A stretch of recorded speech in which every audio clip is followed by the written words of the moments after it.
আসা যাওয়া করি। এই যে তৃপ্তির মামার বাড়ি ছিল ওইখানে, রাস্তার কিনারে ওদের বাড়ি। তারপরে ওখান থেকে আমরা আসা যাওয়া করি। ওরা যে বিকেলবেলা যে প্রার্থনা করে আমরা প্রায় সময় শুনি আর কি, আসা যাওয়া করতে শুনি।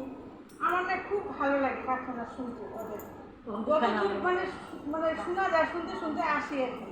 তা আমি তো ভাবি নাই যে আমার ঠাকুর দয়া করবো তাদের দীক্ষা পামো আমি। তো দীক্ষা কীভাবে নেই, দীক্ষার বিষয়ে তো কোনো আইডিয়াই নাই আমার। তারপরে বুম্বার বাবার গাড়ি চালায় যখন, তখন ওর বাবাকে জিজ্ঞেস করলো, হয় কি তোমরা দীক্ষা নিছ? করে বলছে না, আমি তো দীক্ষা নিই নাই। মানে আমি তো উনিরা স্বীকারই করাতে পারি না, দীক্ষার কথা তো শুনতেই পারে না, আর দীক্ষা নিব কি? তারপরে বুম্বার বাবা যখন বসে তখন স্বীকার করলো যে দীক্ষা নিব।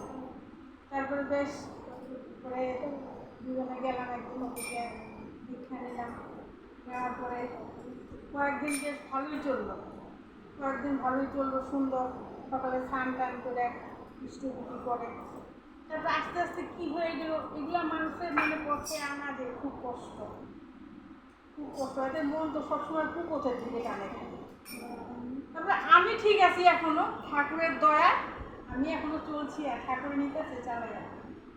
তারপরে ইষ্টভূতি করে না, পড়াইতে পারিও না কইয়া, উনি করে না ওনারটা আমি পাঠাইও না, আমি করি আমারটা আমি দিই ঠাকুরের কাছে। ঠাকুরে পায় না না পায় এটা আমি জানি না, ঠাকুরই জানে। তারপরে আগে তৃপ্তি বাবার কাছে গিয়ে ইষ্টভূতি দিতাম, আমার খুব কষ্ট হইতো, অত দূর হাইটা যাইতাম। তারপরে কোনো দিন রাতও হয়ে যেত, আমাদের পরে অনেক বছর দিলাম। দেওয়ার পরে একদিনকে তৃপ্তির বাবা নিজেই পেতেছে সবই ওই যে রেখা সরকারের এখানে দিয়ে তোমার বাড়ির সামনে আছে, পরে গিয়ে ওইখানে দেওয়া শুরু করলাম। তারপরে আমাদের একদম ভাঙাচুর একটা ঝুঁকি ঘর আছে, তো সবসময় ভাবতাম সবার বাড়িতে যাই ঠাকুর ঘরগুলো কি সুন্দর দেখি না, মনে মনে মনে সবসময় ভাবি আমার কি কোনো দিন এরকম করবো, এরকম করতে পারবো ঠাকুরের ঘর।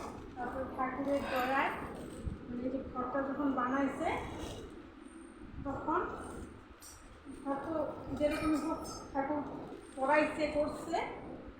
আমি বলি আমার খুব শখ ঠাকুর করে একটুখানি সাদা রঙের টাইলস লাগানো। আমি ছেলেরে খুশি, আমি আবার এককালীন একটা 25,000 টাকা পাইছিলাম, পাওয়ার পরে ছেলেরে খুশি ঠাকুর করে টাইলসের বসে আমি দিব, ঠাকুর করে লেগে 10,000 টাকা আমি দিচ্ছি টাইলস